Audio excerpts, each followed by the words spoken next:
Salut, c'est Guadamaga, je suis dans Dissidence. Bienvenue dans notre podcast. Ça va être, je crois, la 4e fois qu'on discute avec un artiste. C'est un grand plaisir. Surtout que je discute avec quelqu'un qui connaît beaucoup les coulisses de l'industrie. Et aujourd'hui, tu préfères que je t'appelle 6ix9ine ou bien Guadamaga? Je préfère 6ix9ine. 6ix9ine. J'ai l'impression que tu es dans une posture de tuer Guadamaga, envie de faire valoir beaucoup plus à 6ix9ine. C'est ça? On ne dirait pas tuer, mais bon, je suis plus 6ix9ine parce que je suis en train de faire une petite mutation musicale, c'est-à-dire un petit changement de direction artistique sur le live, l'acoustique. Et mon voyage sur le Canada qui a beaucoup influencé ça parce que j'ai vu que là-bas, la musique live, elle est beaucoup plus consommée et ça peut plus faire valoir un artiste que le Guadamaga, entre guillemets, qui fait de la dancehall. Oh, ok, donc si je comprends bien, le Guadamaga, il est beaucoup plus dans le mélange. Il est beaucoup plus ghetto, tu vois. Il est beaucoup plus dancehall et tout ça. Mais 6ix9ine, après, c'est... Déjà, 6ix9ine, c'est les 6 cordes de la guitare. Ok. Donc, 6ix9ine, c'est pour vraiment les intimes, avec les gars avec lesquels j'ai commencé depuis le début, qui savent que ma plus grande force, c'est dans les 6 cordes. Ok. Donc, si je comprends, plus tard, sur les plateformes de streaming, ça va être, il y aura encore cette mutation là-bas. Ouais, déjà, c'est son nom collé, s'il faut le dire, c'est Guadamaga 6ix9ine. Mais je suis plus basé sur 6ix9ine, pas pour tuer Guada, mais pour plus valoriser cette, entre guillemets, cet élan acoustique live de la musique. Ok. Avant que tu ne perces dans la musique, quand tu étais encore dans l'ombre, mais tu pratiquais encore de la musique, qu'est-ce que tu te disais souvent? Du genre, quand je vais percer, qu'est-ce que tu te disais avant que tu ne perces? Avant que je ne perce, je me disais plein de choses. Bon, c'était du genre, ouais, quand je vais percer, je vais pouvoir aider mes proches, je vais pouvoir aider beaucoup de gens, je vais pouvoir aider ma famille, je vais pouvoir aider ma daronne. Après, voilà, on n'a pas tout réussi, mais on a quand même fait du chemin. Ok. On va introduire le podcast à travers ton actualité. Tu as sorti le son contre Philippe Bama. Dans le son, tu as parlé, c'est un son que j'ai apprécié personnellement. Tu as parlé de Dieu, tu as parlé du fait qu'un être humain doit garder ce rapport-là avec l'être suprême. Toi, personnellement, c'est quoi ton rapport avec Dieu? Mon rapport avec Dieu, il est sain. Je suis un croyant, je crois en Dieu. Et je pense qu'à chaque fois que il y a le Ramadan. Pour ceux qui me suivent savent que je fais souvent des acoustiques où je parle de Dieu, où je parle du rapprochement, tout ça. Et pour moi, c'est très important parce que moi, je communique bien avec Dieu. Est-ce que tu as l'impression aussi que les artistes, parfois, ils ont un lifestyle qui pousse les gens à croire que les artistes sont des gens qui sont loin de Dieu? Ouais, souvent il y a des artistes qui ont vraiment ce flair, mais il faut savoir que l'être suprême, c'est lui qui décide de tout. Si tu es un artiste et que tu ne crois pas en Dieu, peut-être que tu auras le succès, mais après, ça va dépendre de toi. Chacun a sa relation avec Dieu. Et souvent, chez les artistes, il ne faut pas trop juger ce qu'ils communiquent. Tu vois, il faut voir, quand tu vas en profondeur, tu peux voir que l'artiste, il est toute une autre personne au fond de lui, différent de la personne qu'il communique. Toi, personnellement, par exemple, c'est quoi ton vrai nom? Mon vrai nom, c'est Georges Guada de Pavouguy. De Pavouguy. Tu es de quelle religion? Je suis musulman. Ok, donc tu t'es baptisé? Non, je suis né musulman. Mes parents sont musulmans, ouais. Ok. En entendant ton nom, on sent que tu viens d'une communauté forestière. Dans la plupart des cas, les forestiers sont souvent des gens qui sont chrétiens. Pour toi, comment ça s'est passé comme ça? Écoute, moi je suis né, j'ai vu mon père et ma mère en train de prier. Ils sont musulmans et j'ai pas posé de questions. Moi j'ai suivi. Ok. Quand on entend Guada chanter, on a l'impression que c'est un peul ou bien c'est un soussou. Et très rarement, on entend ta langue maternelle dans ta musique. Je veux parler du Thomas, si je ne me trompe pas. Et la seule fois, personnellement, que je t'ai entendu chanter dans ta langue, c'est dans l'album Saint-Seigneur, dans un titre, je crois que c'est le... Wati. Voilà, c'est ça. Et Pourquoi tu ne t'exprimes pas encore mieux, beaucoup dans ta langue? Ouais, ça c'est dû à l'influence de là où j'ai grandi. Moi, je suis né à Sangwea. J'ai grandi à Wanindara. Donc, tu vois, ça peut tout expliquer. J'ai jamais été à Massanta. Bon, j'ai été à Massanta vite fait pour 2, 3 jours. J'ai jamais été vraiment dans une communauté, tu vois, dans une localité où je peux dire, où on parle Toma. Tu vois, c'est une langue que j'adore beaucoup, qui est très musicale, sur lequel je travaille aussi.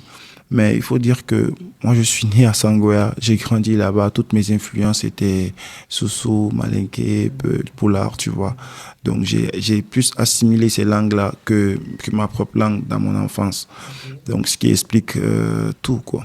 Donc, c'est ce qui favorise surtout la langue, ça. Et ma polyvalence, exactement, c'est ce qui favorise ça. Parce que il faut savoir que l'homme est le fruit de là où tu as grandi, tu vois. Donc, c'est ce qui m'a influencé plus. J'ai eu que des amis Peul, que des amis Malinké, que des amis Soussou, tu vois. Et mes premiers fans, mon équipe, il n'y avait que des Peul, il n'y avait que des Malinké, il n'y avait que des Soussou. Donc, la communauté forestière, j'ai pas eu beaucoup à fricoter avec eux. C'est récemment que j'ai commencé vraiment à m'y mettre et je suis en train de travailler. Est-ce que parfois tu as les reproches, par exemple, des gens de ta communauté qui insistent beaucoup plus sur le fait que tu chantes aussi dans ta langue? Ouais, j'ai beaucoup de reproches, mais je les en veux pas parce que, enfin, ils peuvent pas comprendre. Mais en fait, chacun essaye de mettre en avant aujourd'hui sa communauté. Mais moi, je suis beaucoup plus guinéen que n'importe qui parce que moi, je prône vraiment cette égalité entre tout le monde et je suis pas vraiment entre guillemets, dans ce communautarisme. Je préfère être quelqu'un qui est au service de la Guinée, quoi, de tout le monde, quoi. Je sais pas si tu as remarqué cela, mais moi, j'ai l'impression que les gens qui sont issus des minorités linguistiques, en Guinée, par exemple, des langues qui sont pas beaucoup parlées, les artistes qui sont issus de ces minorités linguistiques-là, ils ont ce complexe de chanter dans leur langue parce qu'ils se disent que quand je chante, par exemple, dans la langue des Baga ou bien quand je chante en landouma, la musique ne peut pas popper. Est-ce que tu as l'impression que ce complexe existe dans le milieu artistique? Moi, je trouve que non, parce que la langue n'a rien à voir avec la musique. La langue, ce n'est qu'un code. Après, la musique, c'est le flow, c'est les vibes, c'est le message véhiculé. Après, ça dépend de comment tu fais ton message, comment tu prends soin de ta musique. Moi, les musiques que j'écoute, dont je comprends pas la langue, forcément, j'écoute, je kiffe à fond. Donc, je suis pas obligé de comprendre la langue pour kiffer la musique. Il faut que ces gens sortent de ce complexe. Il faut que ces artistes se libèrent de ce complexe parce que le complexe, il est mental. Quand tu le mets dans la tête, ça va se passer comme ça pour toi. Donc, moi, je pense qu'ils doivent sortir de ça. Ils doivent comprendre que la musique, elle est universelle. Et tant que tu as de l'énergie, tant que tu peux donner le meilleur de toi, donne-toi à fond, fais des gros clips, fais des beaux clips et passe ton message à fond. Je pense que ça va toucher ce que ça doit toucher. Ok, moi j'ai découvert à travers la musique Sintanem. Tu es conscient que c'est la musique qui t'a fait connaître du grand public? Ouais, je dirais oui. Pas la seule, mais je dirais oui. Ok, à travers ça, moi je t'ai connu. Et avant ce son-là, Sintanem, où la carrière est partie, comment est-ce que tu as pris la décision de te lancer dans la musique? Au départ, c'était vraiment un fun quand j'étais au lycée. J'étais avec la guitare. Je remercie mon pote Maître Kora. Ok, c'est lui qui t'a appris?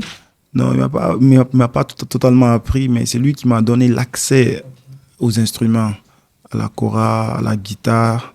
Et moi, j'ai choisi la guitare. J'ai commencé à m'y mettre. Et c'est lui vraiment qui m'a poussé, qui m'a dit, écoute, Joe, t'as quelque chose, tu peux le faire. Vas-y, fais-le. Donc, quand j'ai commencé à jouer, c'était vraiment le fun. Mais une fois que je suis rentré à la maison, j'ai trouvé mon père en train de jouer ma guitare. Ok, ta guitare. Il savait, c'est un musicien? Mon père a fait la musique pendant près de 20 ans. Il jouait en Nyandan Jazz. C'était la bande rivale de Bembea Jazz à l'époque. Donc, il était un grand guitariste, un grand soliste. Et jusque maintenant, il joue. Donc, c'est depuis que j'ai vu que mon père joue la guitare ça t'a motivé? que je me suis dit que cette chose-là, Ça m'appartient, c'est dans mon sang, il faut que je la fasse. C'est depuis lors que j'ai commencé à vraiment mettre du sérieux dans la musique. J'étais à peine au lycée, donc c'est parti comme ça. Est-ce que ton ami en question, il est conscient que c'est grâce à ce petit compliment-là que tu es en train de bâtir une grande carrière aujourd'hui? Est-ce que ton ami, il sait pertinemment que c'est grâce à ce petit compliment-là au lycée, le fait qu'il t'ait dit, Guada, tu as ce truc en toi, vas-y, lance-toi. Je le dis tout le temps, à chaque fois qu'on se croise, à chaque fois qu'on est ensemble, à chaque fois que je suis sur un plateau, je le dis tout le temps. Il a été vraiment la clé pour vraiment m'ouvrir la porte. Lui et moi, on était des bons amis à l'époque, on dansait ensemble. Et lui, après, il a hérité de la Kora, Saint-Angéli. Donc lui, c'était quelqu'un vraiment qui aimait la musique, qui était enraciné dans la musique. Donc je venais chaque fois chez lui, il y a des instruments, du dundumba, il y a tout, un peu de tout. Donc c'est lui qui m'a dit, quoi, tiens la guitare, joue. Je pense que tu as quelque chose à passer. Moi, je trouve tellement ça important parce qu'on a l'impression que parfois dans nos communautés, dans la quête de passion, parfois, quand tu es sur le point de trouver ta voie, parfois il y a ces amis qui peuvent te décourager, qui peuvent dire non, ce n'est pas fait pour toi, tu ne le fais pas bien. Il y a des moqueries entre amis, surtout quand on est très petit à l'époque. Il y a des moqueries, ça peut te ralentir. Mais toi, au contraire, grâce à ce petit compliment-là aujourd'hui, tu es en train de bâtir une grande chose en Guinée. Est-ce que ça te parle vraiment? Bah oui, ça me parle et c'est pas comme s'il n'y avait pas des gens qui me dissuadaient, il y avait des gens qui me disaient... Oh, ça existait aussi chez toi? Des gens avec des moqueries? Plein. Quand j'ai pris la guitare, il y a plein de gens qui me disaient « Oh, toi là, arrête la guitare parce que ça va pas le faire. » Je me rappelle de beaucoup de gens qui essayaient de me dissuader, de dire non man, laisse la guitare, c'est pas fait pour toi. Mais moi j'écoutais pas parce que moi je voyais comment j'accélérais dans l'apprentissage, tu vois. En 2-3 jours je jouais une note. Et c'est Maître Kola même qui m'a dit qu'il y avait personne qui a réussi à faire en 2-3 jours une note. Tu avais une certaine facilité. Exactement. Et moi je sentais cette énergie-là. Moi, je sentais que j'avais quelque chose. Je sentais la guitare, elle m'était familier, quoi. Donc, j'écoutais pas trop ce que les gens racontaient. Et moi, je suis pas quelqu'un du genre à écouter ce que les gens disent parce que ce que j'ai envie de faire, je le fais. C'est important. Le son internet en question, c'est une histoire vraie? Une histoire vraie, mais imaginairement vraie, je vais dire. Okay, mais c'est inspiré d'une histoire vraie. C'est inspiré d'une histoire vraie, mais pas forcément sur ma personne, tu vois. Et j'y pense que j'ai témoigné, tu vois. Mais moi, personnellement, j'ai pas vécu cette histoire-là. Tu t'es inspiré de la vie des gens? Exactement. Je me suis inspiré des réalités des gens et voilà, j'ai donné ça. Ok. On sait que Guada, même quand tu écoutes la musique occidentale en question, tu sens que Guada était un très bon chanteur. Mais pourquoi tu n'as pas décidé de faire uniquement du chant, mais tu fais aussi d'autres genres musicaux comme le dancehall? Comme je t'ai dit, tu vois, c'est le milieu qui fait l'homme. Et moi, j'ai grandi dans un milieu plus dancehall. Je suis un vrai ghetto youth à l'époque, même si même si il faut le dire, tu vois, parce que là où j'ai commencé la musique, j'étais entouré de plus de dancehall man, C'était la tendance à l'époque. Exactement, c'est la tendance de rappeurs aussi, tu vois. J'ai passé beaucoup de temps avec les rappeurs. Donc, j'ai pas forcément le chant, je l'avais en moi, tu vois, mais c'est après que j'ai commencé à faire le chant, à partir de Bobonine, c'est pour ceux qui le savent. Donc, il faut dire que cette polyvalence-là, tu vois, c'était quelque chose vraiment que j'aime essayer tout. J'aime me frotter à tout. Et c'est ça un artiste. Et voilà, j'aime pas avoir des limites. J'aime pas me dire que, ok, là, je suis limité, là, non, j'aime pas. J'aime dépasser mes limites. Exact. Tu vas toujours le faire, le dancehall, ou bien pour le moment, à travers cette mutation que tu essayes, tu vas rester focus sur le chant? Je continue de le faire même. J'ai fait un dernier son, Irabema, au Canada, que j'ai clippé même là-bas. C'était de la dancehall. Est-ce que tu n'as pas l'impression que les gens pensent qu'en Guinée, la musique dancehall marche beaucoup plus que, par exemple, le chant? Ou bien ce n'est pas le cas? Parce que, par exemple, quand un Singleton chante un bon dancehall, ça a beaucoup plus tendance à remuer tout le monde, les enfants, tout le monde le danse en fait, et c'est beaucoup plus populaire que le chant qui ne peut être écouté peut-être quand on est seul, quand on est dans les moments un peu sombres. Oui, effectivement, tu sais aussi, en Guinée, on aime beaucoup danser. Et quand on dit dancehall, c'est quelque chose qui fait danser. Donc, et ça ne veut pas dire que les chants N'ont pas leur place. n'ont pas d'impact. Non, chaque musique a son impact. Chaque chanson a son impact, a son public. Donc, ça n'a rien à voir. Moi, pour moi, que tu sois dancehallman, que tu sois chanteur, que tu sois rappeur, tu as ta place. Parce que le public consomme tout. Parce que tu vas danser, tu vas pas danser toute ta journée. Tu vas danser à un moment donné, après tu vas te poser, tu vas écouter des chants. Tu as fait beaucoup de hits en Guinée qui ont beaucoup marché. Comment tu gères ce moment de succès-là où tu es là, dans ton coin, tu vois ta musique en train de tourner dans tous les quatre coins du pays? Comment tu gères ce genre de moment, sachant pertinemment aussi que le succès, il est éphémère, il est là juste pour un petit et puis ça passe. Ouais, tu sais, moi, pour moi, je ne dis que le succès n'est pas éphémère. Tant que tu vis, tu peux faire des choses. Tant que tu vis, tu peux te valoriser. Tant que tu vis, tant que tu as le souffle de vie, tu peux faire de l'exploit. Et pour moi, l'idée du succès éphémère, peut-être que tu peux pas être au top toute ta vie, mais tu vas garder cette constance personnelle en toi, garder cette lumière en toi. Je pense que ça dépend de toi. Et il faut jamais te laisser influencer par les nouveaux arrivants parce que tu es venu, tu as trouvé des gens qui étaient sur place. Tu t'es imposé. Tu t'es imposé. Donc, si les nouveaux arrivants aussi viennent, c'est que c'est leur place. Mais ça ne veut pas dire que toi, tu vas te laisser dissoudre, tu vois un peu. Donc, pour moi, le succès, il va avec l'homme. Je connais des artistes comme Papa Wemba, comme Salif Keita, des artistes qui ont perduré dans le temps. Et jusqu'aujourd'hui, Salif Keita, c'est incontestable ce qu'il fait comme musique. Donc, c'est parce que en lui déjà, c'est-à-dire, il s'est lancé dans une posture éternelle. D'éternité, tu vois. Sa musique parle à toute une génération, tu vois. Donc, moi, je pense que c'est l'artiste qui doit incarner ça. Si tu te dis que, OK, voilà, j'ai fait mon temps, voilà, c'est bon, maintenant, je vais laisser la place aux autres, c'est que toi-même, tu t'éteins, toi-même, quoi. Ouais, tu te fixes des limites. Exactement, c'est mental et moi, je pense que la musique n'a pas de limite. Tant que tu vis, tu peux faire de la musique. OK. Tu as 4 grands projets, si je ne fais pas d'erreur. Il y a 2 mixtapes, il y a 2 grands albums. Dans les 2 premières mixtapes, Magatapa 1 et 2, on entendait souvent Manajabad. Mais à partir du son Kachu Koleki, on n'entendait plus ça. Pourquoi? Ouais, tu sais, comme je t'ai dit, la vie, c'est un chemin, tu vois. Plus tu évolues, plus il y a des personnes qui t'accompagnent jusqu'à un endroit. Après, ils vont te dire au revoir et bonne chance. Ils volent de tes propres ailes. C'est comme toi aujourd'hui. Tu as une équipe aujourd'hui. Après, dans 5-10 ans, ton équipe, là, ils auront envie de faire autre chose. Et toi, tu vas changer de personnel. Ça ne veut pas dire que voilà, c'est des étapes, en fait, la vie. Moi, je pense que... La rupture, ça s'est très bien passé entre vous? Disons plus ou moins parce que on ne peut pas vraiment contrôler la pensée des gens, tu vois. Et moi, personnellement, j'ai rien contre. Et je me suis dit que c'était le moment juste. Il fallait que je commence à voler de mes propres ailes.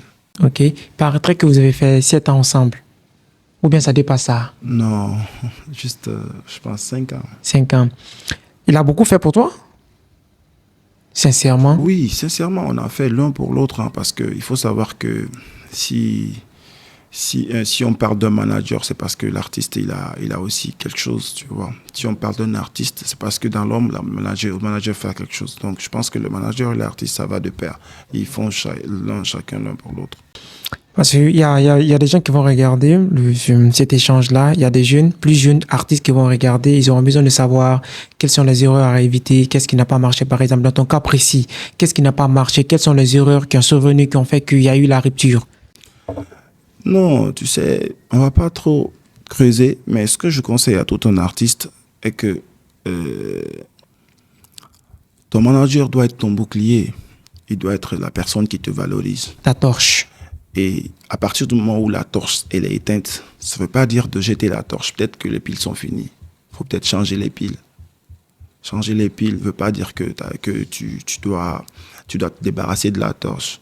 Et à un moment donné, les lampes aussi sont fatiguées. Après, tu as besoin d'aller plus. La route est plus grande pour toi. Les horizons sont plus ouvertes. Donc, il faut plus essayer d'avancer, mais en laissant, tu vois, en laissant une énergie positive derrière toi. Parce que si tu ne laisses pas une énergie positive derrière toi, ça peut vraiment te rattraper. Et moi, je pense que il faut pouvoir à un moment donné quitter d'un point A à un point B. Il faut évoluer. Il faut évoluer. Est-ce que ça veut dire que la vision que tu avais, toi, à l'époque, était plus grande, peut-être que les moins disponibles avec le manager à l'époque, c'était ça? Bon, déjà les moins, ok, mais le manager n'est pas vraiment celui qui doit investir sur un artiste. Le manager est un employé de l'artiste. Mais à partir du moment où le manager devient la personne qui doit contrôler l'artiste, c'est l'inverse. Les artistes doivent savoir que c'est toi qui emploies ton manager. C'est comme dans une entreprise, tu emploies ton manager et tu emploies tes employés. Une fois que l'employé n'arrive pas vraiment à te satisfaire, tu peux le remercier et prendre quelqu'un d'autre avec qui tu peux mieux te comprendre pour avancer. C'est simple. Ok. Pour le moment, actuellement là, vous avez de bons liens? Ben oui, ça va. On était ensemble à Miss Guinée-France, on s'est croisés, on s'est bien salués, ça va. Ok. Après le passage de Tamsir dans un média de la place, tu as fait un post, si je ne me trompe, où tu as dit que Osagi Petit Dandan. Et de plus, dans Magatap 1, il avait un son intitulé Simarabade. Les gens disent que ce son serait apprécié à Tamsir parce que après votre altercation au palais, il y avait une altercation entre vous. Donc, quand tu avais fait un son dans la mixtape où tu faisais allusion à lui, à son état de santé surtout, est-ce que tu as eu toujours des soucis avec Tamsir? C'est bizarre. En fait, Tamsir, c'est comme un fils pour moi. Tamsir, c'est vraiment un petit que j'ai connu très, très, très, très jeune. À l'époque, chez Ibou Kunta en ville. Je n'ai jamais pensé un seul jour à envoyer des pics à Tamsir. Non, c'est pas possible. Si Marabade, c'est un son qui était sorti, Tamsir n'avait même pas commencé à pop. Ok. Tamsir n'était... En 2020. Ouais. Si Marabade, en fait, je l'ai composé beaucoup plus avant. Mais la sortie, après, c'est sorti, voilà, c'est sorti après. Et donc, ça a coïncidé je sais pas, au moment où il a eu le problème et tout. Mais en vrai, je me suis jamais adressé à Tamsir directement, à part le poste dont tu parles là. Et ça, c'était vraiment quelque chose qui était sincère? Qui était vraiment sincère. Au fond de moi, je me disais que il a plus besoin de ça que entre guillemets de le mettre sur les médias, à l'exposer comme ça, tu vois. Moi, c'était ça, juste mon petit truc. Mais les gens ont un peu mal compris. Et en tout cas, moi, j'ai dit ce que je pensais. En tant qu'artiste, par exemple, comment tu vis une telle situation, sachant que tu es aussi artiste, personne n'est à l'abri parfois de ces aléas-là. Comment tu as vécu ça, le fait pour toi de savoir qu'il y a un artiste comme tel, par exemple, qui était dans un bon élan, mais ça n'a pas pu marcher pour le moment comme il fallait? Je trouve que c'était un gâchis. Franchement, ça m'a peiné, ça m'a fait trop de mal. Et moi, je pense qu'il aurait pu vraiment faire une carrière incroyable parce que c'est un artiste qui avait beaucoup de talent. Mais le talent, c'est la discipline, tu vois. Ça va pas trop loin. Et la discipline, c'est ton entourage qui te l'inculque. Et le petit, depuis qu'il était tout petit, il était très, très, très chaud, très, très excité. Et nous, on se disait que, nous, à l'époque, on appelait ça Boyenabé, tu vois. Mais après, au fil du temps, on a compris que c'était pas, il fallait un peu d'humilité pour pouvoir atteindre certains sommets aussi. Donc, moi, Tamsir, j'ai été la première personne à l'ouvrir la porte, même chez Marcus, parce qu'au moment où il se faisait appeler Petit Banlieusard, et Banlieusard ne le connaissait pas trop. Moi, à ce moment, j'étais le bon petit de Marcus. Je passais beaucoup, beaucoup de temps chez lui. J'ai même habité là-bas à un moment donné. Donc, c'était un grand frère très humble qui m'a apporté beaucoup de choses, beaucoup d'amour. c'est moi, j'ai ouvert la porte pour la première fois à Tamsir pour rentrer chez Marcus, pour que Marcus le voie. Et quand Marcus l'a vu, il a dit c'est qui? J'ai dit c'est le petit qui se fait appeler Petit Banlieusard. Il m'a dit ok. Donc c'est comme ça, c'est parti. Donc moi je pense que j'ai jamais eu quelque chose, j'ai jamais fait un son qui va parler de Tamsir. Non, j'ai jamais fait ça. Ok, quand je me réfère par exemple du cas Tamsir, qui ne s'est pas compris, la plupart des cas, avec son équipe managériale, avec son équipe de production, il a eu des soucis avec BLZ, il a eu des soucis avec MLP, avec Urban Connection aussi. Est-ce que tu n'as pas l'impression qu'en Guinée, l'un des problèmes que rencontrent souvent les artistes, c'est ce problème d'équipe-là? C'est ce que je viens de dire. C'est la base pour un artiste. Et un artiste, il doit savoir se faire encadrer. C'est très important. Et tu sais, après, il y a la folie de grandeur qui arrive quand tu as le succès. Les artistes sont humbles, sont posés, sont tranquilles jusqu'à ce qu'ils aient le succès. Une fois que le succès est là, c'est l'entourage toxique. C'est-à-dire, une fois que tu te fais connaître, tu te fais connaître par des gens bien et des gens qui sont pas bien. Les gens qui sont pas bien vont faire quoi? Ils vont te dire, écoute, celui que tu fricotes là, le gars avec lequel tu es là, il te mange, il te bouffe, il mange ton argent, regarde tes clips, il mange ça, il fait ci, il fait ci. Et toi, ça te déstabilise mentalement. Ça te déstabilise dans la tête. Et une fois que tu es avec ces gars, moins il ne faut pas, tu as envie de quitter. Moins il ne faut pas, tu te dis, ils ont sûrement raison. Tu te dis que tu peux t'en sortir tout seul maintenant parce que tu as le succès, tout le monde t'aime. Et c'est là que tu fais ton erreur. C'est là que tu commences à vraiment chuter. Et c'est ce qui arrive à beaucoup d'artistes. Et voilà, je pense que c'est l'entourage toxique. Une fois que je conseille à tous les artistes, une fois que tu n'es personne, les gars qui sont avec toi, qui se battent pour que tu puisses réussir, une fois que tu réussis, il faut juste les écouter. N'écoute personne d'autre. N'écoute pas surtout quelqu'un qui n'a rien fait pour toi. Quelqu'un qui n'a même pas levé une épingle comme ça pour toi. Il va te dire des choses qui vont t'impacter. Non, n'écoute même pas parce que ça ne sert à rien. Ceux qui se sont battus pour toi, même si eux, parce que c'est vrai, là où tu travailles, c'est là-bas tu gagnes ton pain. Donc ils vont peut-être faire des petites magouilles, mais ça va pas te déstabiliser. Tu dois vraiment pouvoir te maintenir, être avec ceux-ci, parce que c'est eux qui t'ont aidé à être là où t'es. Et c'est ce qui fatigue beaucoup les artistes. D'accord. Tu as sorti 2 albums, un double album. Il y a Saint-Seignera et il y a Sininka, 2 albums. Est-ce que tu trouves que c'était une bonne idée de faire une double livraison, sachant qu'on est dans un pays où le streaming n'est pas tellement pratiqué? Enfin, tu sais, moi, c'était vraiment quelque chose de très, très personnel. Et parce que j'avais pris beaucoup de temps avant de sortir l'album. J'avais accumulé beaucoup de sons et je voulais faire une grosse livraison. Donc, c'était pour moi un défi à sortir ce double album parce que au fil du temps, j'ai réussi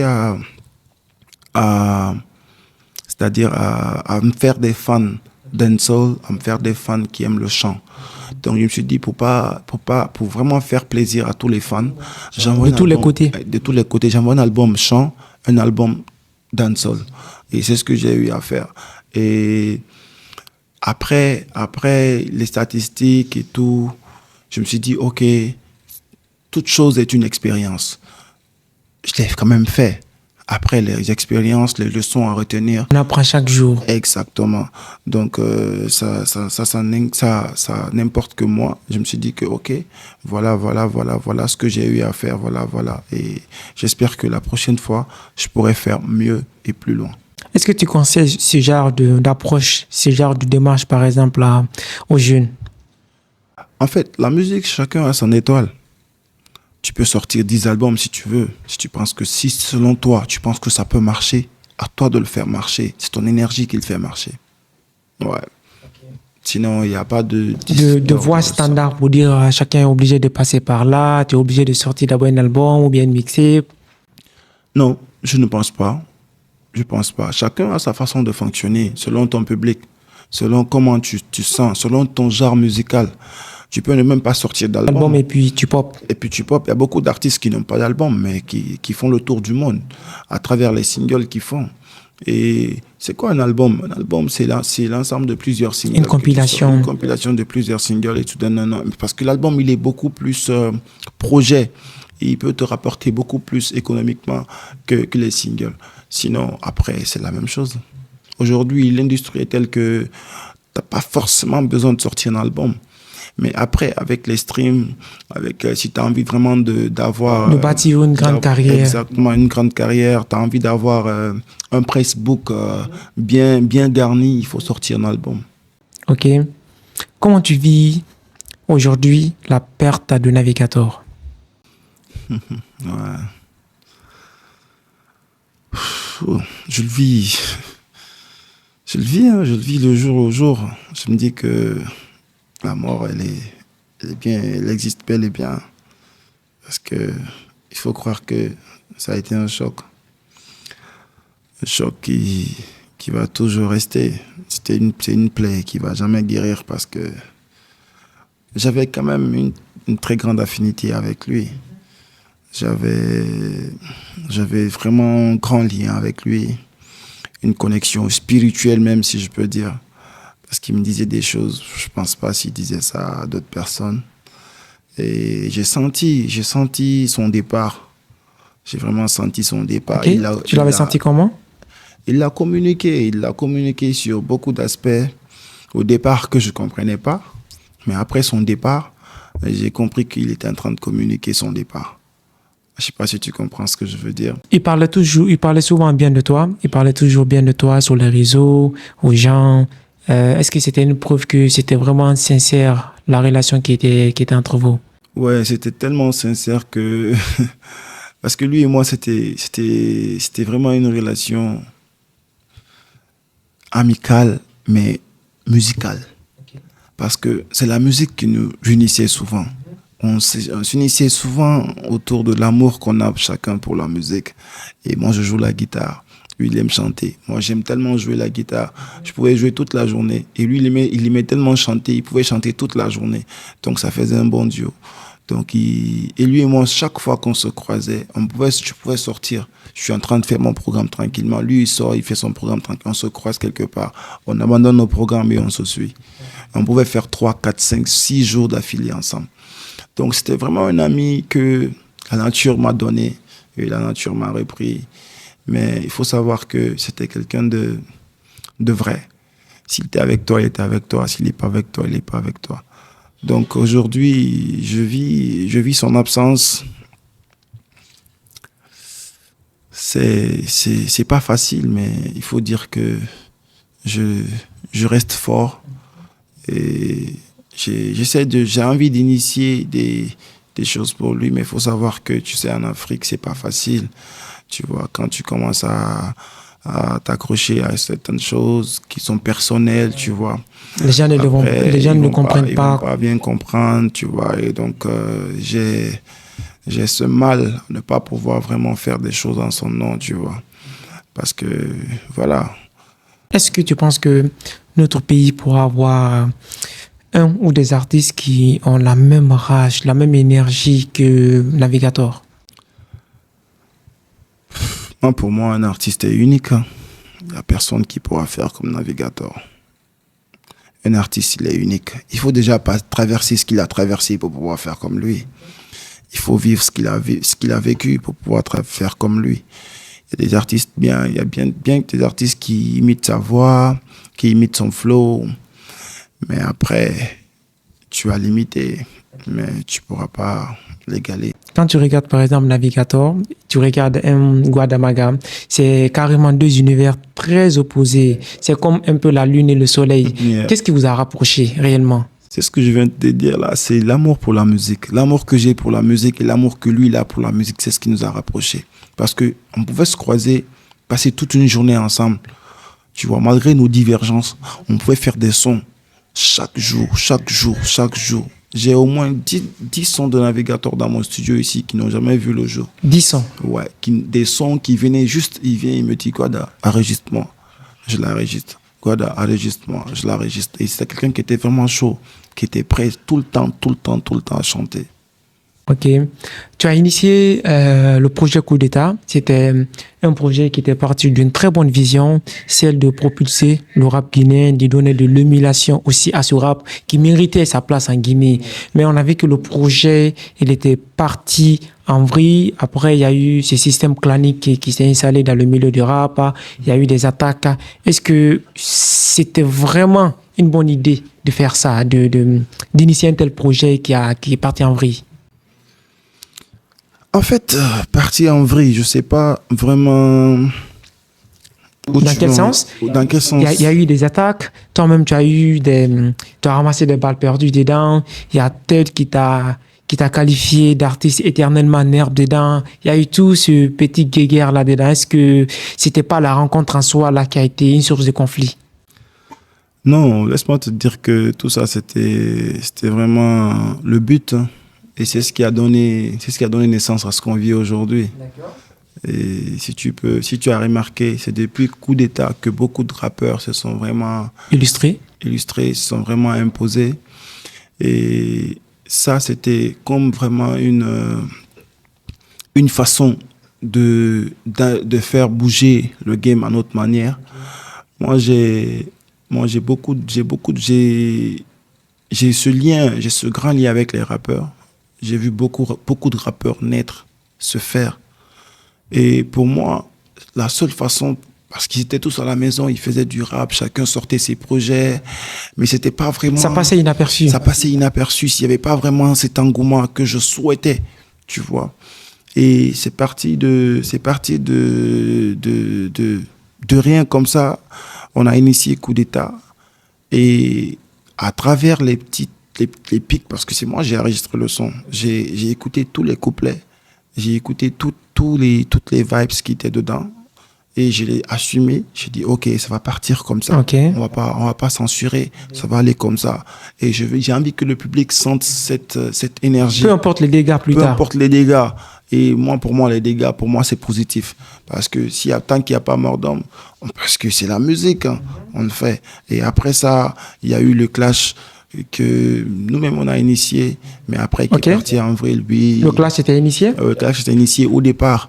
Au départ, c'était initié. MC Fresh à Yamakala. Ouais, c'était initié au départ. C'était quelque chose, on essayait de mettre ça faisait partie de la vision. Exactement. Ça a été fait dans mon studio. On essayait de mettre un peu de piment dans le game. On se disait que ça allait peut-être prendre. Et ça a pris finalement. Mais après, c'est parti en vrille. Les gars, ils ont enfreint les règles. Ils sont allés loin. Et moi, je voyais vraiment un grand business derrière ça. Je voulais vraiment que ça soit vraiment quelque chose, que ça continue à être quelque chose d'arrangé pour qu'on puisse vraiment se faire de l'argent. Tu vois? Moi, je voyais ça. Mais après... Effectivement, quand ça partait en vrille, tu étais là depuis le départ. Est-ce que tu avais toujours le contrôle de la situation à ce moment? Ouais, à un moment donné, j'ai perdu le contrôle parce que il faut quand même savoir que c'est des bonhommes, c'est pas des enfants. Ils savent ce qu'ils veulent, ils savent ce qu'ils font. Et moi, j'ai pas forcé la main à quelqu'un pour dire voilà, écoute, faut que tu sois là, faut que tu sois là. Chacun décide de ce qu'il a envie de faire.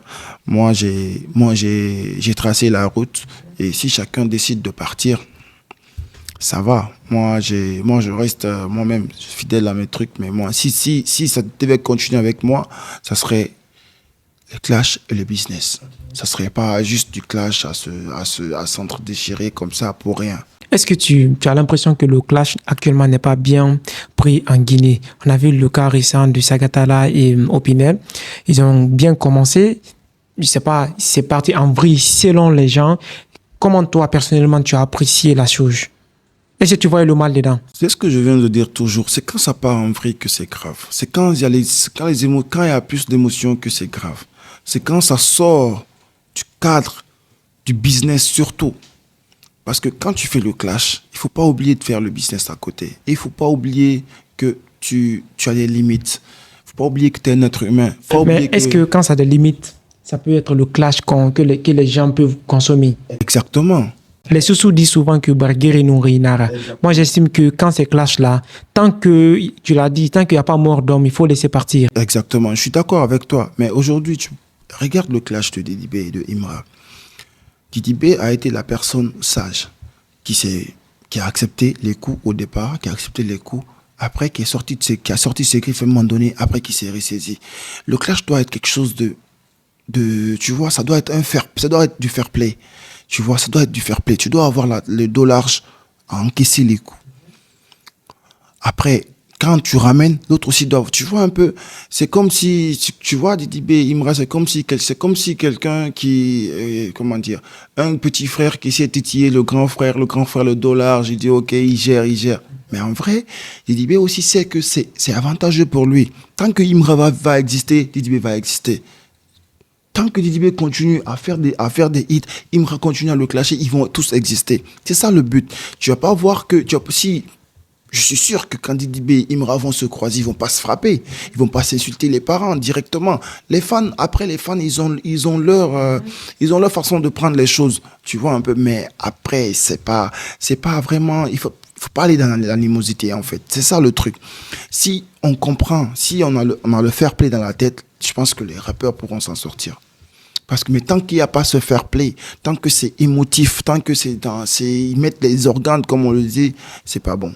Ok, on avait les autorités qui se sont impliquées dedans. Est-ce que tu ne penses pas que l'implication active, surtout des autorités dans ce genre de délire-là, est-ce que ça ne freine pas l'élan du rap?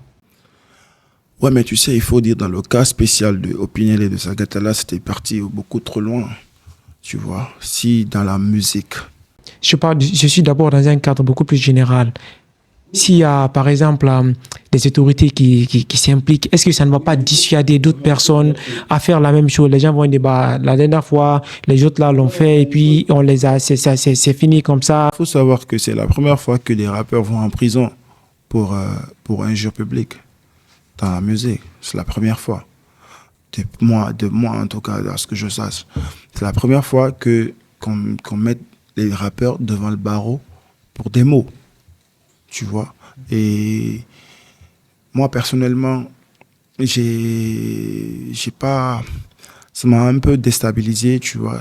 Qu'est-ce qui t'a déstabilisé? L'implication des autorités ou bien l'action des rappeurs? Non, la sanction qui a été lourde. Parce que je pouvais comprendre qu'on les appelle à le projet, qu'on calme le jeu, qu'on les conseille, qu'on dit écoutez les gars, la prochaine fois si vous continuez, voilà. On les demande le retrait des sons, tout ça. Mais après, aller jusqu'en prison, tout ça, après juger, ça c'était un peu trop. C'était trop. C'était un peu trop pour moi. Pour moi, personnellement, tu vois. Donc, mais après, il faut savoir qu'il fallait calmer le jeu impérativement.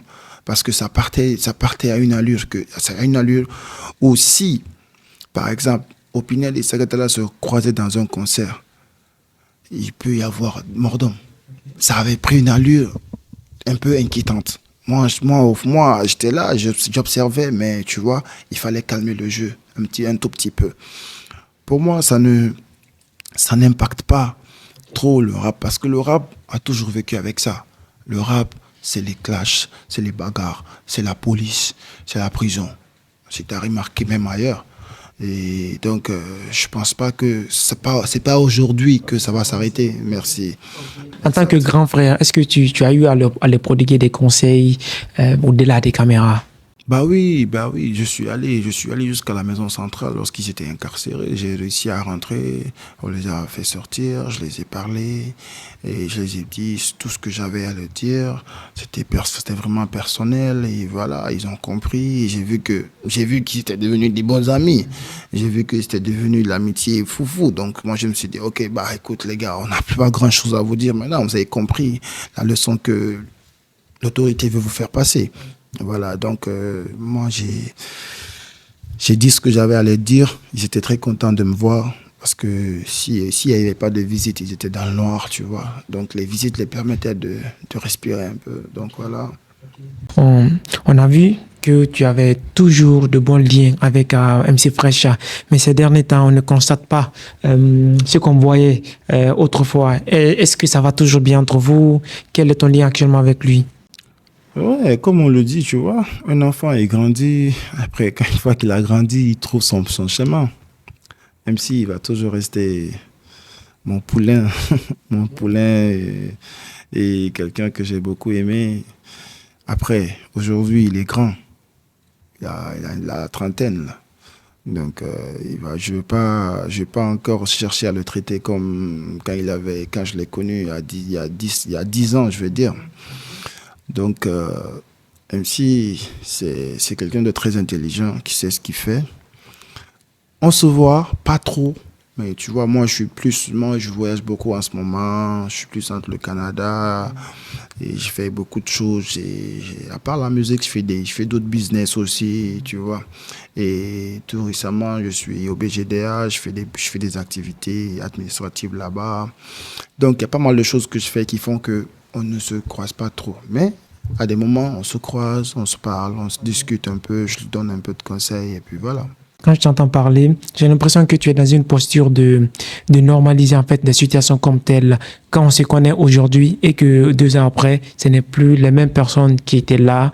C'est tout à fait normal parce que l'être humain, il a besoin de vivre. L'être humain a des choses parfois qu'il n'explique pas aux gens. On a parfois des déceptions, on a parfois des occupations. Notre vie peut changer d'un moment à l'autre. Donc, ce n'est pas un problème en soi. C'est pas un problème en soi. Moi, personnellement, si on doit se quitter dans des bons termes, il n'y a pas de problème. Mais c'est se quitter dans les mauvais termes qui est grave. On va faire 2, 3, 4, 5 ans ensemble en train de faire quelque chose. Après, on va se quitter à queue de poisson. On va se quitter. On n'a même pas envie d'entendre le nom de l'autre maintenant. C'est ce qui est grave. C'est ce qui est déplorable. Mais après, si on doit se quitter pour la bonne cause, on doit se quitter pour avancer, pour évoluer, je pense que ça va. D'accord.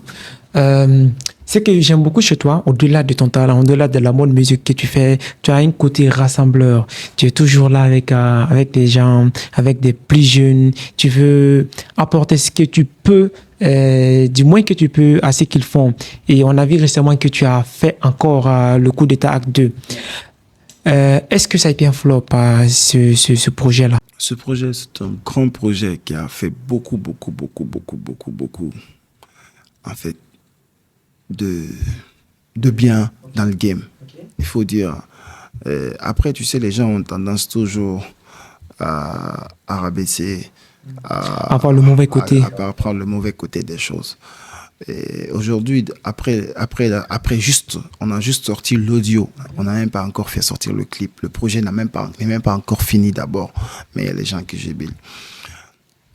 L'audio, il est prêt à 100 et quelques mille vues sur YouTube. Et c'est sorti récemment. Il faut croire que beaucoup d'artistes aussi se sont fait voir juste à travers l'audio. L'acte 2. L'acte 2. Juste à travers l'audio. Il y a beaucoup d'artistes qui se sont fait connaître à travers ça. Et moi, le but pour moi, c'est ça. Le but pour moi n'est pas que le son en elle-même explose. Non, mais les artistes qui sont sur le son puissent avoir une carrière, puissent avoir une ligne, une porte de sortie. Si tu te rappelles, le coup d'état acte 1, il n'a pas tellement explosé comme ça. Mais les artistes qui sont dedans, comme Striker, comme Maxime, comme même Yamakala, tu vois, se sont démarqués. Les gens ont compris, ils ont fait un flow qui a permis aux gens de savoir, ok, les gars là, ils sont vraiment des artistes qui ont du talent. Donc, et moi, c'est mon but.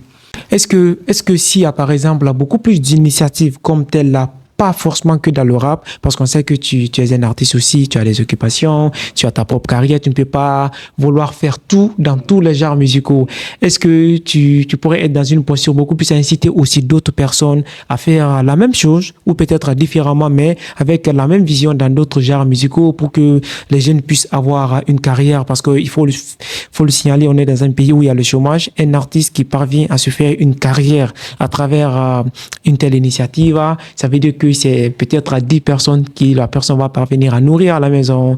Ça veut dire que c'est un jeune qui va quitter dans le désespoir, qui va quitter dans le chômage, qui va se prendre en charge, qui va donner peut-être 100 000, 200 000 à maman, papa. Est-ce que tu exhortes beaucoup plus les autres aussi à faire la même chose dans d'autres genres musicaux? S'ils ont la possibilité, s'ils ont ce flair, s'ils ont cette flexibilité, pourquoi pas? Il faut toujours donner la chance aux artistes. Moi, qu'est-ce qui me facilite la tâche? Parce que j'ai un studio. J'ai toujours eu un studio chez moi. Ce qui fait que j'ai beaucoup d'artistes autour de moi. C'est par rapport au studio. Si j'avais pas ce studio chez moi, peut-être que Coup d'État n'aurait jamais existé. Parce que je peux pas venir dans un studio, payer, appeler les artistes, venez. Mais Coup d'État se passe devant les artistes. Ils sont déjà là. Si cette nuit était le mois de Ramadan, tu allais trouver beaucoup d'artistes ici. Les artistes viennent parce que j'ai des bons matos, ils viennent parce qu'il y a un studio, ils viennent parce qu'ils sont à l'aise ici, ils viennent parce qu'il y en a certains, je suis leur DA. Sans peut-être sans même faire exprès, tu vois, je suis leur direction artistique, tu vois, de bons conseils, fait comme ça, même dans l'élaboration de ces sons, même dans, tu vois, quand ils créent les sons, je participe souvent, je dis ok, la vibe là elle est cool, mais si tu l'amènes ici ça va être bien, si tu l'amènes ici, tout ça qui fait mon lien avec les artistes, et je suis beaucoup plus proche des rappeurs, ça il faut le dire. Pourquoi? C'est eux qui te fréquentent beaucoup? Ça, c'est dû au fait que j'avais un studio et que j'ai eu plus de liens avec les rappeurs que les chanteurs. Je sais pas, mais c'est venu comme ça. Et moi personnellement, j'ai pas vraiment diamant quelqu'un, tu vois, quelqu'un de préféré. Moi, je suis avec tout le monde, tu vois. Moi, dès que ta musique me parle, ça y est, ok, on est ensemble. Et je te dis, mon studio n'est un studio à but non lucratif. C'est pas un studio où tu viens payer pour enregistrer. Et une fois qu'un artiste sait que je peux venir enregistrer ici sans payer, ça va, il a une certaine liberté. Il a une certaine liberté avec toi. Donc, moi, c'est ça. Ok. Le clip du coup de tac, il viendra? Ben, il viendra fort. La question que les gens se posent, c'est comment Guada parviendra à réunir, c'est la question qui se pose, un mélangeur et un opinion dans un même projet, dans une même réalisation. Il faut savoir que moi, j'avais tout prévu. Et au départ, celui qui vient dans le studio pour poser, je te fais tes images. Automatiquement, sur le champ, tu pars. Donc, j'ai les images de tout le monde. Déjà. Ok. Donc, ce clip-là va venir renchérir encore. Mais sinon, de base, j'ai les images de tout le monde. Donc, moi, je ne suis pas dans leur guéguerre. Je ne sais pas pourquoi. Est-ce que tu interviens parfois en tant que grand frère? Ouais, moi, tout ce que je l'ai dit, j'ai dit, écoutez, les gars. Même la dernière fois au BGDA, c'est ce que je les ai dit. J'ai dit, écoutez, les gars, vous pouvez faire vos rivalités, mais il ne faudrait pas que ça vous empêche de faire des projets ensemble. C'est pas que ça vous empêche de voir vos intérêts communs. C'est pas que ça vous empêche de faire du business ensemble. Mais surtout l'aspect-là. Pour que si ça vous permette de vivre. Je dis, si ça vous permet pas de faire du business ensemble, c'est que c'est nul ce que vous faites. C'est tout ce que je les conseille. Parce que après, je peux pas les demander de s'entendre, de s'aimer. Tu vois? C'est leur vie. Mais je les demande quand même de se respecter, de se valoriser, de s'accepter. Ouais. Ok. Actuellement, que fait Guada à part la musique dans la vie? En ce moment, je fais beaucoup de business que je ne vais pas étaler tout à l'heure. Mais après, tout récemment, j'ai eu un mandat du BGDA. Et le DG m'a chargé d'être son assistant technique, chargé de la monétisation des contenus culturels en Guinée. Et c'est un mandat qui m'a beaucoup fait plaisir parce que pour moi, en Guinée, si on n'a pas de monétisation, les créateurs de contenu, ils vont directement vers... Quand tu parles de monétisation, tu veux parler sur les réseaux ou bien dans la vraie vie? Non, on veut mettre la Guinée en zone de monétisation. Okay. Parce qu'il faut savoir que tous les créateurs de contenu aujourd'hui, ils font ça pas juste par amour, mais ils ne gagnent rien sur les réseaux. Donc, mettre la Guinée en zone de monétisation, c'est pas que pour les artistes. C'est pour toute une génération. Donc, c'est notre objectif. Ça. En ce moment, je travaille beaucoup sur ça. Et on a créé une application du BGDA sur laquelle on va mettre un volet de distribution pour les artistes, pour que les artistes puissent avoir leurs royalties et leurs droits d'auteur directement dans l'application, dans leur solde. On est en train de travailler sur ça. Et ce monsieur, Moussa Fofana, que je salue bien, qui fait beaucoup d'efforts pour vraiment essayer de mettre le BGDA dans une posture de renouveau. Franchement, je le félicite. Et voilà. Est-ce que toi, avant votre collaboration-là, est-ce que tu bénéficiais de tes droits d'auteur? À l'époque, avant ça, je bénéficiais, c'est vrai, mais c'était vraiment minable. Il faut le dire, très minable. Et la façon dont... Quel est le plus gros montant que tu as pu prendre là-bas? Avant. comme droit d'auteur? Je peux pas dire mon salaire. Je peux pas dire mon salaire. Parce que aussi. c'est trop petit? Bon, je dirais pas petit, mais bon, il faut dire que c'était pas aussi ça. C'était pas aussi ça. Ça permet tu vois. au moins de payer le loyer, On va dire plus ou moins. par Plus estimation. ou moins. Je te dirais pas mon salaire quand même. 5 millions, 10 millions. Mais après, à l'arrivée de ce DG, de ce nouveau DG qui est venu là, j'ai pris Beaucoup. près d'une vingtaine. Hein. D'une vingtaine de millions. Ouais. OK. Et ce monsieur, je pense qu'il pourra faire l'affaire du BGDA. Et toi, tu as pris 20 millions là-bas. Est-ce que tu es au courant que certains artistes aussi ont préparé ou bien ont pris plus que ça? Il y en a qui ont pris même plus que ça. Surtout les artistes qui sont actuellement, je vais être bien précis, les artistes qui sont Dans la tendance. dans la tendance, ça c'est un. Les artistes qui ont aussi des contrats avec les téléphonies, c'est-à-dire les Orange et Ariba, qui font des ventes, tu vois un peu. Ceux-ci sont bien rémunérés. Après, j'appelle tous les artistes qui ne sont pas dans la tendance à tout faire pour venir dans la tendance, parce que c'est ce qui va les permettre d'avoir plus Accès à ça. accès à ça, exactement. OK. Comment ça fonctionne concrètement pour un artiste qui ne s'y connaît pas? Il faut juste te rendre au BGDA, te renseigner comment ça se passe. Ils ont un service là-bas qui va te permettre de comprendre tout le processus. Et le DG même, il est ouvert à tous les artistes. Et il n'a pas ses portes fermées. Le BGDA, c'est la maison des artistes, au même titre que ceux qui travaillent là-bas. Donc, il faut juste te rendre là-bas, te faire ta carte, déclarer tes œuvres et suivre le processus. OK. Selon toi, qu'est-ce qui rend la musique en Guinée très difficile? C'est le manque c'est-à-dire, c'est parce que l'industrie est bancale. N'est pas? L'industrie est bancale. OK. L'industrie est bancale. L'industrie, c'est quoi? C'est l'ensemble des producteurs, des managers, des salles de spectacle, des promoteurs. Le public. Du public. Non, le public, ça va parce que le public, il faut dire que le public est toujours là. Le public est standard. Mais c'est la façon dont l'industrie fonctionne qui fait bouger le public, tu vois un peu.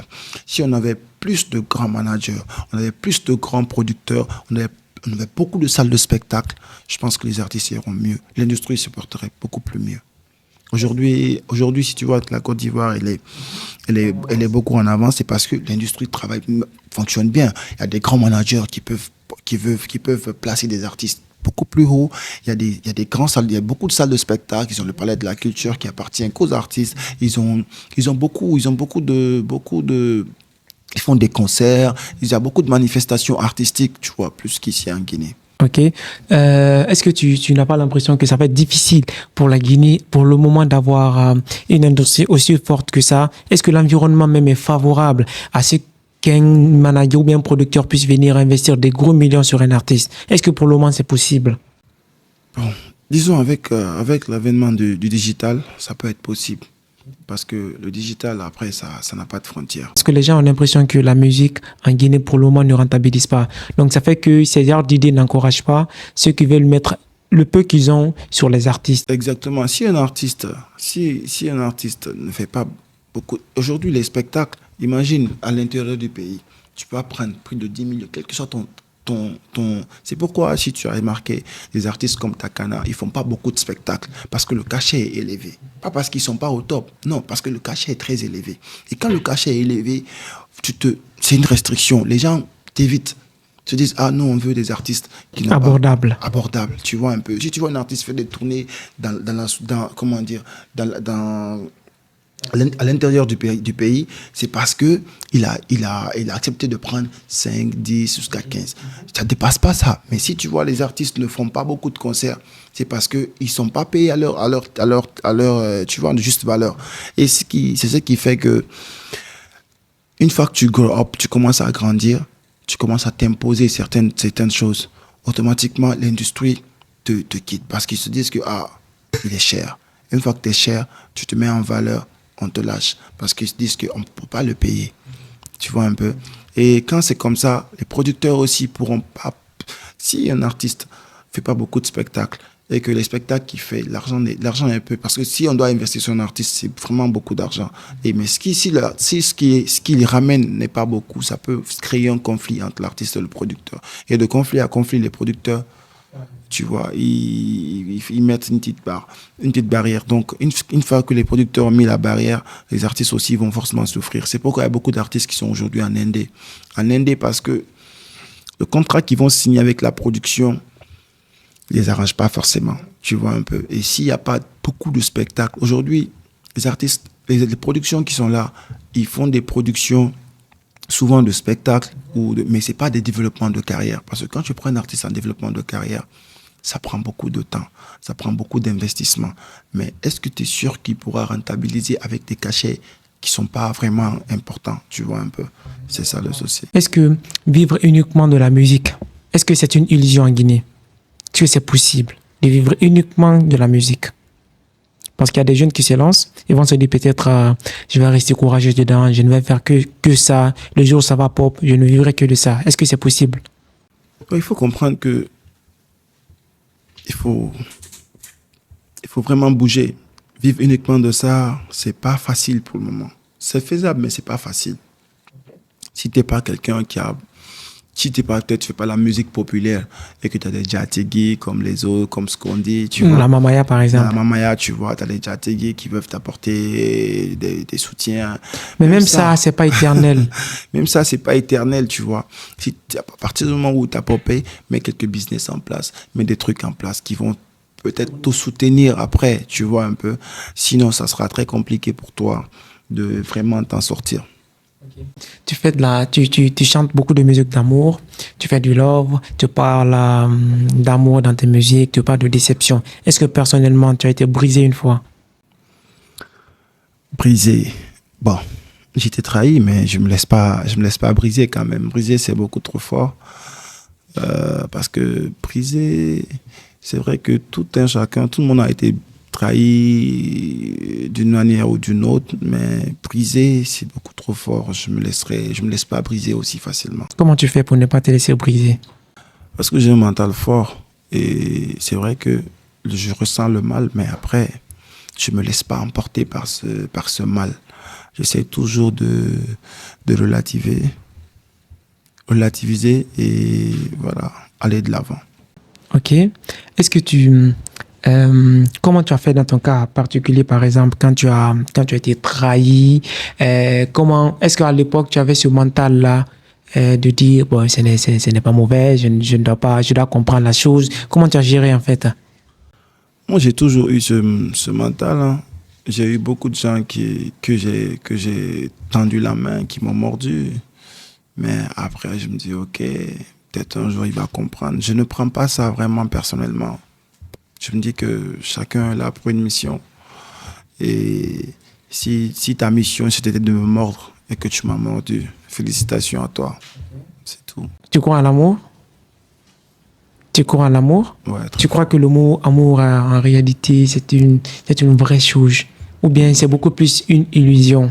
Ouais, c'est une vraie chose. Moi, je crois vraiment à l'amour. C'est vraiment réel. Moi, je suis quelqu'un qui a été beaucoup aimé. C'est vrai que j'ai eu des choses qui n'ont pas bien tourné. Mais j'ai été beaucoup aimé. Et je continue à être aimé. Ok, tu as donné le meilleur de toi aussi? Bah oui, moi j'aime à fond. Je donne tout. Ok, est-ce que tu n'as pas l'impression que le mot amour, c'est beaucoup plus une illusion? On te fait savoir à travers la télé, à travers à travers les masses médias que c'est une belle chose. Mais on sait souvent que ça commence bien, mais ça finit toujours mal. Ça peut finir mal. Ça va dépendre de comment tu as géré. L'amour, c'est comme un pass. Un pass que tu souscris. Si tu l'utilises à bon escient, ça peut perdurer dans le temps. Mais si tu l'utilises, si tu le gaspilles, ça va passer vite. Parce que l'être humain aussi est créé comme ça. Mais l'amour en elle, ça existe. Ok. Ouais. Ok. Il faut croire en l'amour? Il faut croire. Est-ce que quand on croit en l'amour, ce n'est pas une façon d'être vulnérable, de s'exposer à des risques? Non, ça n'a rien à voir. Et ne pas croire, c'est vraiment se renfermer au bonheur. Mais après, il faut croire. Et la meilleure façon d'aimer, c'est de savoir qu'à tout moment, tout peut basculer. Mais rester positif. Ok.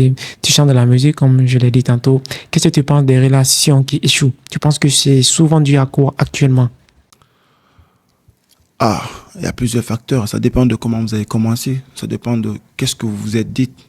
Quels sont les objectifs que vous vous êtes fixés. Qu'est-ce que, quel a été vraiment, quel est le but vraiment de ce que vous voulez faire. Et si une relation échoue, c'est normal parce qu'on est des êtres humains. On est appelé à faire des erreurs. Après, reconnaître ses erreurs aussi est une qualité. Moi, j'ai toujours le mental de, comme je t'ai dit tout à l'heure, la meilleure façon d'aimer une personne, c'est de savoir que à tout moment, tout peut basculer. Ok. Être préparé à ça. Être préparé à ça à tout moment. Et voilà. Chercher à l'éviter sur tous les aspects. On dit que les artistes sont des Djanjou, c'est vrai? Ouais, tu sais, il y a beaucoup d'artistes aussi qui... Tu sais, je t'explique. Les artistes, la plupart des temps, dans leur moment de galère, pendant qu'ils sont en train de se chercher, ils font des avances aux filles qui refusent, qui n'acceptent pas, il y en a qui les rejettent, ils sont par-ci, par-là, on les veut pas. Mais une fois qu'ils ont pop, ces mêmes filles veulent revenir vers eux. Et lui, il est dans une posture de vengeance. Il se dit que non, ok, là, vu que j'ai pop et que toutes les filles veulent de moi, je vais me faire un gâteau. Ça va être la catastrophe. Tu vois un peu, donc c'est dans ça, lui, dans cette posture-là, les artistes sont souvent. Et je trouve que ça dépend de l'encadrement. Il faut que les artistes soient. C'est pourquoi un artiste, avant qu'il ne pop, il faut qu'il soit dans un cadre bien précis pour qu'il ne puisse pas vraiment se livrer à ça. Parce que c'est un être humain, tu vois un peu. Il y a la tentation. Il y a la tentation. Quelqu'un qui t'a rejeté. Si la personne veut de toi, tu sens un pouvoir surréel en toi. Tu vois, de dominer surtout la personne. Exactement. Tu as envie de vraiment ramener tu vois, non, l'ascenseur, tu vois. Donc c'est un peu souvent ce qui arrive, et c'est ce qui nous ça fait que vous avez ce mauvais nom-là. Ce mauvais nom, exactement. Sinon, en vrai, des artistes qui sont vraiment conscients, qui ont la tête sur les épaules, qui savent ce qu'ils veulent. Ok, on a vu plusieurs artistes. Dans la plupart des cas, on dit que les filles, les histoires des filles peuvent réunir facilement la carrière des gens. Dans ton cas précis, comment tu fais pour ne pas tomber dans des histoires comme ça? Écoute, comme je t'ai dit, chacun a son histoire. Après, ce qui est exposé, c'est ce qui est exposé. Ce qui n'est pas exposé reste là.